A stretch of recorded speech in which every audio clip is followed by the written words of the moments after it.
Fala pessoal, tudo na paz? Irmão Alex aqui para dar continuidade nos estudos bíblicos. Que o Eterno possa estar nos abençoando grandemente. Se por acaso queira receber as mensagens, manda um oi aí por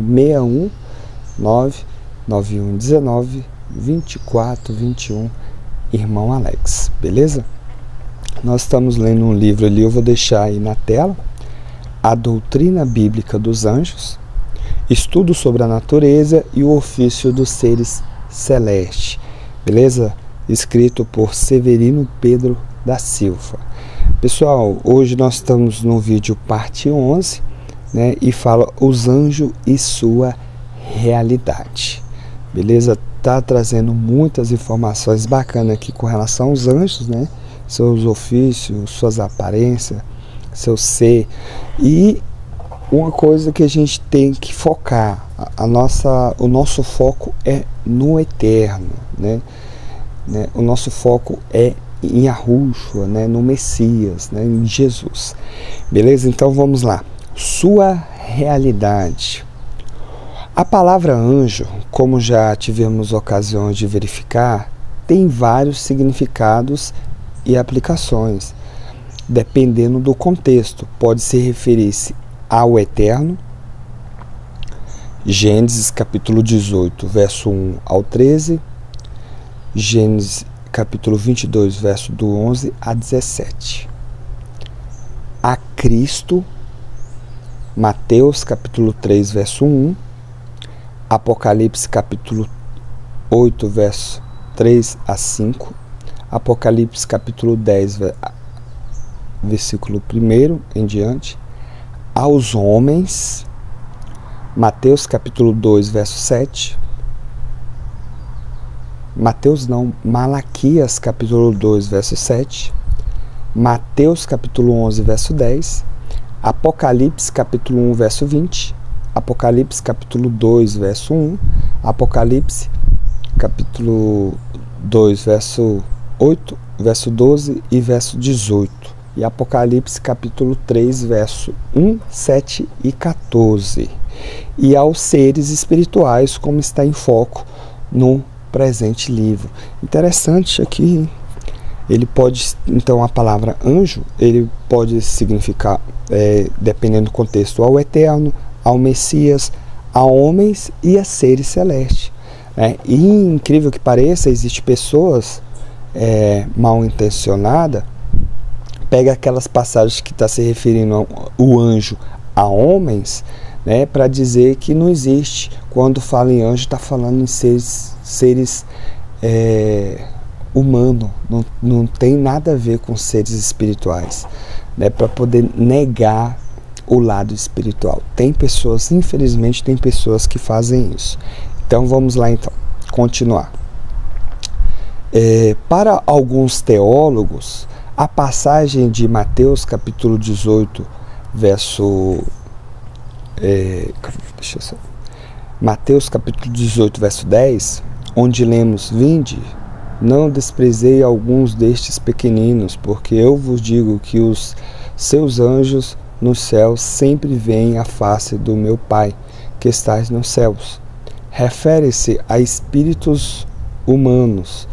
No primeiro caso, é ao anjo guardião de cada crente. No segundo, para nós, esta última maneira de interpretar o texto se conduta bem com a tese principal. Os anjos, de fato, nos guardam e protegem nossos passos. Interessante aqui, pessoal. No vídeo passado, eu falei que eu tenho mania de, quando está orando, pedir ao Eterno, né? Nossas orações têm que ser direcionadas ao Eterno, né? Em nome de Jesus, em nome de Yahushua. Eu peço para que Ele envie os anjos do Senhor para estar protegendo minha casa, minha família, né? Meu lar, meus passos. Interessante aqui. O salmista declara: o anjo do Senhor acampa-se ao redor dos que o temem e os livra. Salmos capítulo 34, verso 7. E Billy Graham declara: não estamos sós neste mundo. Os anjos são reais. Eles são enviados pelo Eterno para proteger e auxiliar o seu povo. Seus poderes estão acima da imaginação humana. Sua presença pode tranquilizar e confortar em tempos de crise. João Calvino, Preceitos da Religião Cristã, primeiro volume, declara: os anjos são os distribuidores e administradores das beneficência divina com relação a nós. Eles dão atenção à nossa segurança, encarregam-se da nossa defesa, dirigem os nossos caminhos e exercem uma solicitude constante no sentido de que nenhum mal nos atinja. Interessante isso aqui, hein? Os anjos têm um lugar muito mais importante na Bíblia do que o diabo e os seus demônios. Estes últimos nos atacam. Os primeiros nos defendem. A Bíblia ensina que os anjos intervêm nos assuntos das nações. Daniel capítulo 9, verso 13 ao 21. Daniel capítulo 11, verso 1 em diante. E Daniel capítulo 12, verso 1. O Eterno os utiliza com frequência a fim de exercer julgamento sobre as nações. Eles guiam, consolam e cuidam do povo do Eterno em meio ao sofrimento e perseguição.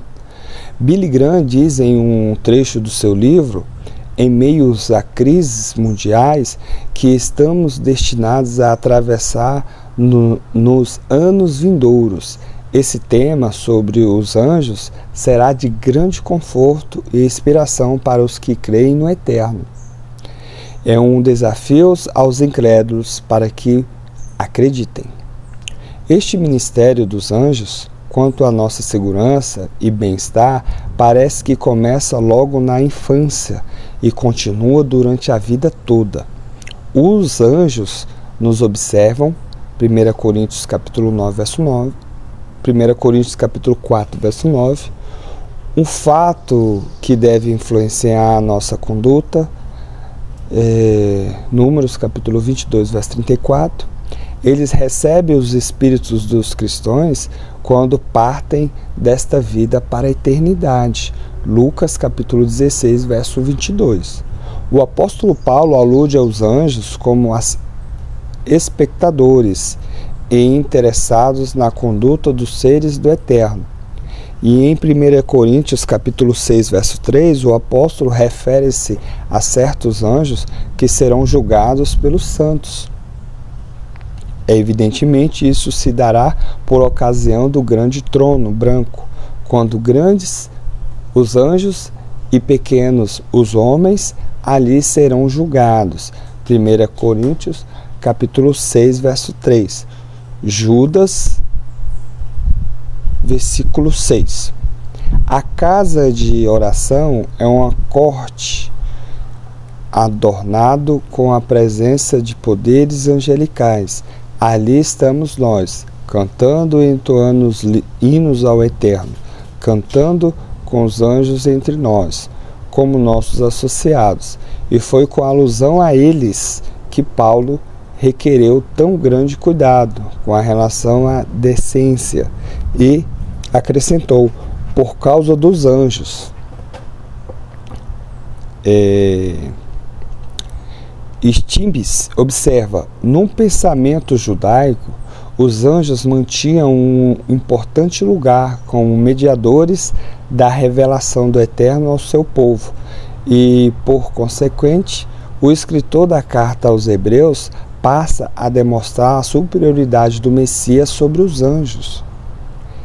Além do que já ficou demonstrado, lemos em 6 exemplos que os anjos foram e são espectadores. Em Lucas capítulo 15, verso 10, na parábola da dracma perdida, eles observam a alegria do Senhor por um pecador que se arrepende. O texto em si não diz que a alegria é dos anjos como em outras passagens. Jó capítulo 38, verso 7. Lucas capítulo 2, verso 13 e 14, e sim, a alegria do Senhor, do Messias, observe bem a frase, a alegria diante dos anjos. Lucas capítulo 15, verso 10 e Judas, versículo 24. Em Lucas capítulo 12, verso 8 e 9, o Messias diz, e digo-vos que todo aquele que me confessar diante dos homens, também o Filho do Homem o confessará diante dos anjos do Eterno. Mas quem me nega diante dos homens, será negado diante dos anjos do Eterno. Em 1 Timóteo capítulo 3, verso 16, diz que a vida terrena do Filho do Criador foi observada pelos anjos. E sem dúvida alguma grande é o ministério da piedade. Aqueles que se manifestou em carne foi justificado em espírito, visto dos anjos, pregando aos gentios, crido no mundo, recebendo acima na glória. Em 1 Coríntios capítulo 11, verso 10, diz que a conduta da mulher cristã é observada pelos anjos. Vejamos, pois, portanto, a mulher deve ter sobre a cabeça sinal de poderio por causa dos anjos. Esses anjos aqui pode ser que sejam homens, né? Que se refere aos homens. Em 1 Coríntios capítulo 4, verso 9, o dito que os anjos observam o nosso ministério, veja, porque tenho para mim que o Eterno a nós, apóstolos, nos pôs por último como condenados à morte, pois somos feitos espetáculos ao mundo e aos anjos. Em Apocalipse, capítulo 14, verso 10, é retratado o sofrimento dos perdidos na presença dos anjos. Também o tal beberá o vinho da ira do Eterno, que se deitou, não misturado, no cálice da sua ira, e será atormentado com fogo e enxofre diante dos santos anjos. Ora, segundo se depreende em cada significado do pensamento, a presença dos anjos percorre a Bíblia por todas as partes. Na criação das coisas materiais, Jó capítulo 38, verso 7, na doação da lei, Atos capítulo 7, verso 53, Gálatas capítulo 3, verso 19, Hebreus capítulo 2, verso 2, no nascimento do Messias, Lucas capítulo 2, verso 13, na tentação do Senhor, Mateus capítulo 4, verso 11, na sua agonia, Lucas capítulo 22, verso 43, na sua ressurreição, Mateus capítulo 28, verso 2, na sua ascensão, Atos capítulo 1, verso 10 e 11, na sua parúzia, na sua volta, Mateus capítulo 24, verso 31, 2 Tessalonicenses capítulo 1, verso 7.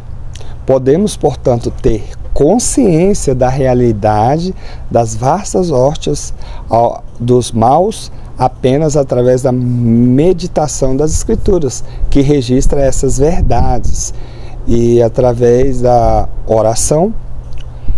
O argumento das Escrituras nos diz respeito à realidade dos anjos, põe por terra as especulações dos gnósticos em relação a estes seres. Os anjos são seres reais, viventes na mais alta posição e importância do universo, são mais do que simples poderes emanentes do Eterno, o Pai.